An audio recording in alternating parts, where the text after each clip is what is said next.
So this video is for Lawrence mainly, but I mean the information is good for other people that want to do a swap. So with these 3 boxes of 8.8 liter big block rods, my Schedule 10 turbo manifold and crossover in the bed, and I don't know where I set it. I had a Allison TCM from a 01.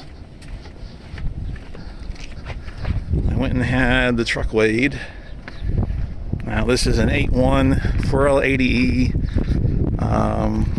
with AC, everything.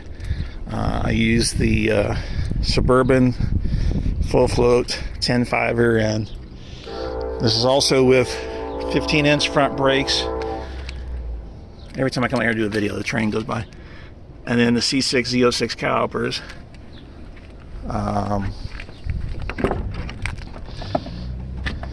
It weighed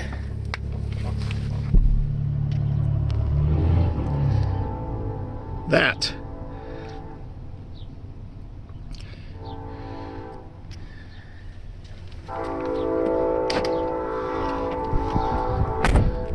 And then when I had the 454 in the truck, it weighed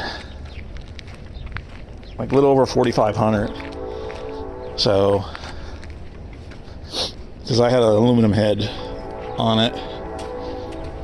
But other than that, pretty much the same. I mean, it had AC and everything, so.